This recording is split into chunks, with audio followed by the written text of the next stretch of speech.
everyone, I hope you're well. I apologize for it being a few extra days. To be honest, yesterday and Monday when I was thinking about creating videos, I was in a totally different zone. I've had a lot on the go with Piano TV, and I was just basically in the middle of a really big project. And though it wouldn't have taken a lot of time and effort to pull up the camera, I thought that I had nothing to say. I really felt empty of ideas. I felt like I wasn't going to be able to make any kind of contribution in any way. So I just didn't pick up the camera. But I got my camera out today. So I wanted to talk to you about something I was having a conversation with my mother about yesterday. The idea of, we didn't really have a real conversation about it. It was just more, it came up and then my mind started going in that direction a little bit. It was like a 2-minute conversation, but I'm going to use that as a launching off point. And the idea is going out of your comfort zone. So she was talking about a book that she's listening to. So my mom likes to listen to audiobooks as well. It's something that we like to talk about. We both have an Audible subscription. And I cannot for the life of me remember what book she was talking about, but it's one of those, find your inner strength and your passion, like one of those type personal development ebooks. And I was thinking about how by going out of your, how it's difficult to grow. Growth is difficult. Growth is, it creates a lot of, it's like our beings just resist growth because we want to stay safe and cozy and comfortable. And you have to be okay with a certain amount of discomfort in order to grow, in order to have interesting experiences, in order to do the things that you're interested in.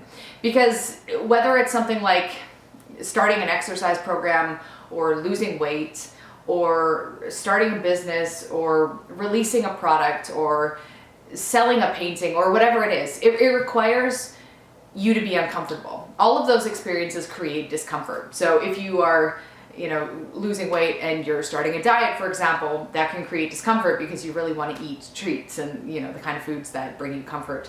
So you strip away that comfort when you have that experience, and that makes it feel difficult. Any major change that's going to bring a lot of interesting experiences to your life is going to not maybe feel that great. So exercising is another great example too, because exercising is hard. It's hard work. And usually afterwards, you're like, okay, I'm glad I did that. But in the moment, it's tough, like it's challenging. Even if it's fun, it's challenging. Even for people who really like to exercise. I would say that I'm medium on liking to exercise. I don't hate it, but I certainly don't love it. And in the moment, sometimes I'm like, I just hate it. But it's exactly because it's hard that I grow. So in order to expand out of your comfort zone, and I also want to talk about what's the point of even expanding outside of your comfort zone.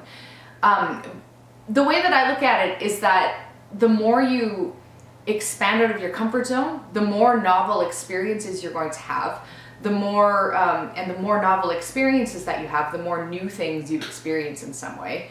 You're not just experiencing the same thoughts that you always have. You're not just experiencing the same life that you always have. There's something different. The reason that's useful is because it makes for a more rich and interesting life.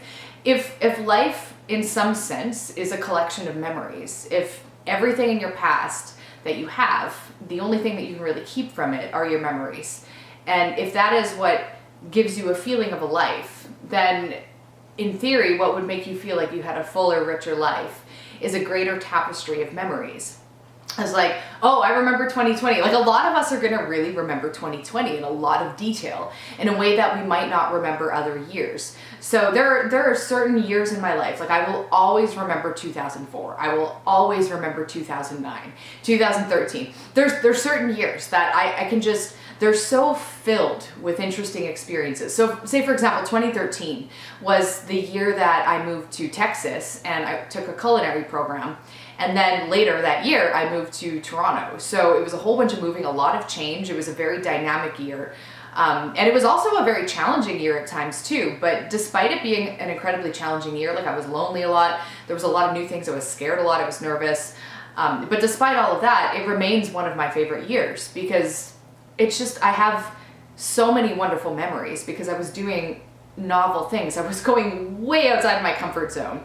And if you live in a way where you're not really creating, like memories are like the memories that really stand out the most are the memories that are unique in some way, like a really special experience you have with someone, or a really elevated moment, or just a really nice trip, or even if you're just at home, maybe maybe you had like a shift, like you got a cool delivery, or you got like a shift of your mindset, so you went from being like really blah to all of a sudden like a light bulb went off and you kind of woke up to life again. Any of these, like big or small, it's these novel experiences that make memories memorable. So that's why I think going outside of your comfort zone is so important.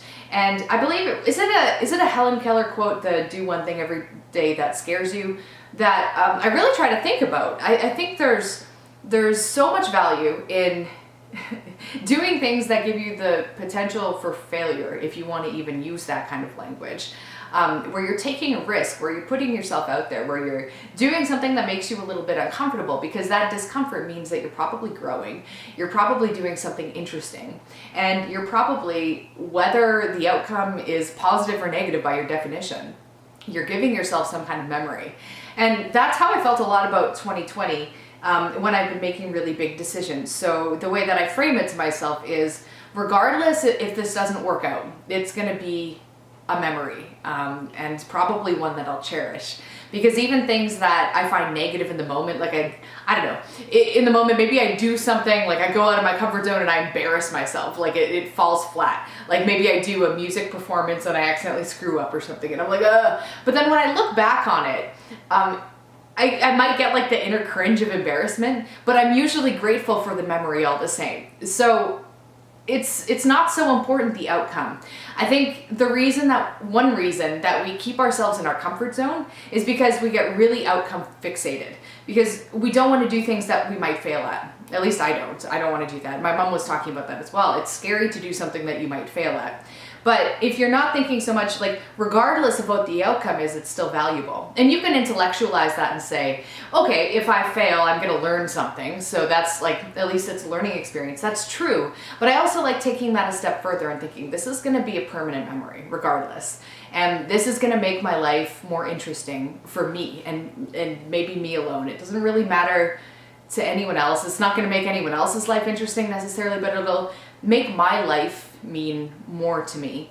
So that's what I wanted to talk about today in terms of going outside of your comfort zone, why I think it's so important to do that. And maybe in the future we can talk about like little baby steps to overcome that inner resistance. But when it comes down to it, you really just have to do it. You just have to take action. You just have to let action be the driver and not fear. And that's what I like to practice. I just like practicing doing things, and I like being known as an action-oriented person, which is how most of my friends know me now. 5 years ago might have been a different story. So anyway, it's nice catching up with you guys. I'll talk to you later.